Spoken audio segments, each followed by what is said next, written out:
계란은 우리 일상에서 흔히 볼 수 있는 식품 중 하나로 서민들의 밥상에서 빼놓을 수 없는 단골 반찬입니다. 아침 식사로, 간식으로, 때로는 한 끼 식사 대용으로까지 그 쓰임새가 다양합니다. 한국 가정에서 계란은 항상 냉장고에 자리 잡고 있으며 그만큼 누구에게나 익숙하고 친숙한 식품입니다. 다른 반찬 준비를 못했을 때도 간단하게 계란을 부치거나 삶아서 먹으면 어느 정도 단백질을 보충할 수 있죠. 이처럼 계란은 그 자체로도 훌륭한 단백질 공급원이고 맛과 요리의 편리함까지 갖추고 있습니다. 하지만 최근 계란에 대한 다양한 연구와 의견이 나오면서 계란 섭취에 대해 논란이 있기도 합니다. 건강에 이로운 면이 많지만 한편으로는 계란이 건강에 좋지 않다는 주장도 제기되고 있죠. 오늘은 이러한 계란의 장점과 오해, 섭취 시 주의사항에 대해 살펴보겠습니다. 계란은 매일 섭취해도 좋을 만큼 영양적으로 우수한 식품으로 알려져 있습니다. 계란에는 양질의 단백질, 비타민 A, 비타민 D2, 비타민 D, 철분, 아연 등이 풍부하게 들어있어 신체 기능을 유지하고 건강을 지키는 데 큰 역할을 합니다. 특히 계란의 흰자는 단백질의 공급원으로서 단백질 품질을 평가하는 기준점이 될 정도로 우수한 단백질을 함유하고 있습니다. 계란 한 개는 약 6g의 단백질을 포함하고 있으며 그 단백질은 체내에서 쉽게 흡수됩니다. 또한 계란에는 필수 아미노산이 균형 잡힌 비율로 들어있어 근육 형성과 회복, 면역 기능 강화에 도움을 줍니다. 그 외에도 계란 노른자에는 비타민과 미네랄이 다량 함유되어 있어 눈 건강을 지켜주는 루테인과 제아잔틴 같은 항산화 물질도 포함되어 있습니다. 요약하자면 계란은 저렴하면서도 신체에 필요한 다양한 영양소를 제공하는 매우 훌륭한 식품입니다. 계란의 장점이 많음에도 불구하고 일부 사람들은 계란이 건강에 해로울 수 있다고 주장합니다. 그중 가장 큰 오해는 계란이 콜레스테롤을 증가시켜 심혈관 질환을 일으킬 수 있다는 것입니다.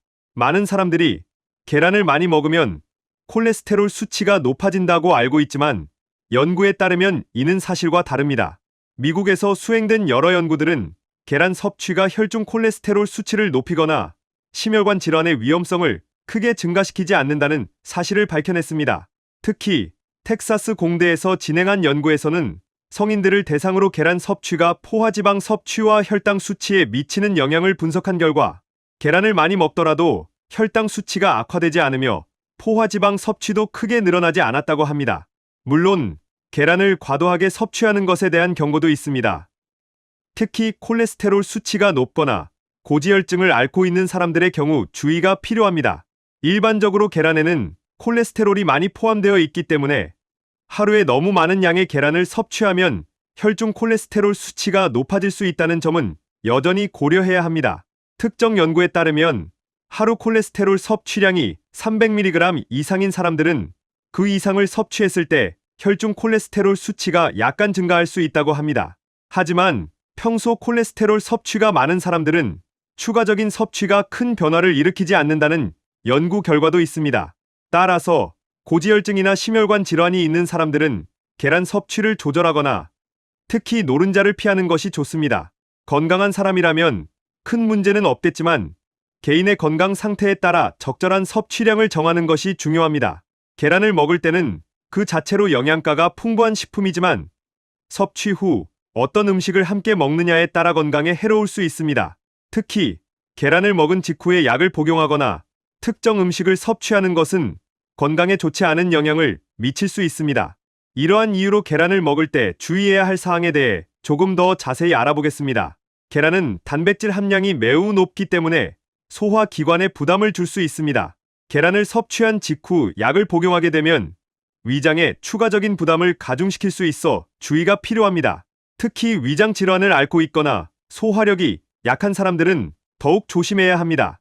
단백질이 소화되기 위해서는 위장과 소화기관이 활발하게 움직여야 하는데 약물과 함께 복용하면 위장이 이미 분해해야 할 음식물과 함께 약물까지 처리해야 하므로 소화불량이나 복통이 발생할 수 있습니다. 더욱이 소화기 장애나 설사를 겪고 있는 사람들은 계란을 먹은 후 약을 바로 복용하게 되면 상태를 악화시킬 가능성이 큽니다.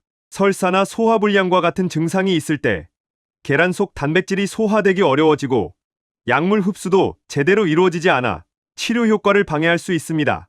그러므로 이러한 상태에서는 계란 섭취 후 적어도 한두 시간 정도는 약 복용을 피하는 것이 좋습니다.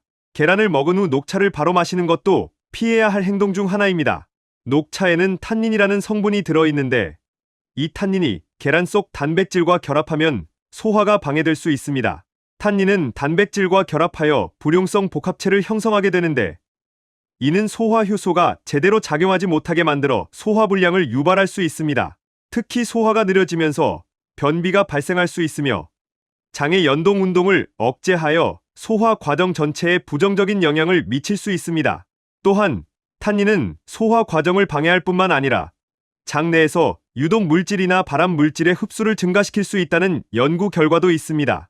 이는 장내 건강에 장기적으로 해로울 수 있으며 이러한 이유로 계란 섭취 후 바로 녹차를 마시는 행동은 삼가는 것이 좋습니다. 녹차를 마시려면 계란을 먹은 후 적어도 1시간이 지난 후에 마시는 것이 바람직합니다. 계란을 먹은 후 감을 섭취하는 것도 건강에 매우 해로울 수 있습니다. 감과 계란이 위장에서 만나면 화학 반응이 일어나 위에서 응고 현상이 발생할 수 있는데 이는 소화를 어렵게 하고 급성 위장염을 유발할 수 있습니다. 특히 감에는 탄닌산이라는 성분이 포함되어 있어 계란 속 단백질과 결합하게 되면 소화 과정에서 위와 장에 부담을 주고 이로 인해 복통, 구토, 설사 등의 증상이 나타날 수 있습니다. 심한 경우에는 소화되지 못한 음식물들이 위에서 응고되어 장기에 결석이 생길 수도 있습니다. 이는 소화기 장애를 악화시키고 장기적인 건강 문제를 유발할 수 있습니다. 특히 급성 위장염과 같은 질병을 일으킬 수 있으므로 계란과 감을 함께 섭취하는 것은 절대 피해야 합니다. 만약 무심코 계란을 먹고 감을 섭취했다면 가능하다면 즉시 구토하여 배출하는 것이 중요합니다. 증상이 심해지면 병원을 방문해 적절한 조치를 취해야 합니다. 또한 계란은 세균에 노출될 수 있는 위험성이 있기 때문에 취급 시 주의가 필요합니다. 계란을 만진 후 손을 깨끗이 씻지 않으면 살모넬라균에 노출되어 식중독에 걸릴 위험이 있습니다. 특히 계란을 생으로 섭취하거나 조리하지 않은 상태로 먹는 경우 이러한 위험이 더욱 커집니다. 계란을 다룬 후에는 반드시 손을 씻고 계란을 완전히 익혀 먹는 것이 식중독을 예방하는 가장 좋은 방법입니다. 결론적으로 계란은 건강한 사람에게는 매우 훌륭한 단백질 공급원이자 영양소의 보고입니다. 적당량을 섭취하는 경우 콜레스테롤에 큰 영향을 미치지 않으며 다양한 방식으로 요리할 수 있어 우리의 식탁에서 중요한 역할을 합니다. 그러나 콜레스테롤 수치가 높은 사람이나 고지혈증이 있는 사람은 계란 노른자 섭취를 줄이는 것이 좋습니다. 또한 계란을 먹은 후 바로 약을 복용하거나 녹차, 감을 먹는 등의 행동은 피해야 하며 위생관리에도 신경을 써야 합니다. 계란을 올바르게 섭취하고 관리하는 방법을 알고 상황에 맞게 조절하는 것이 건강을 지키는 핵심입니다. 모든 음식이 그렇듯이 계란도 적절하게 섭취하면 건강에 큰 이점을 가져다 줄 수 있습니다. 지금까지 황금길잡이였습니다. 구독과 좋아요 부탁드립니다.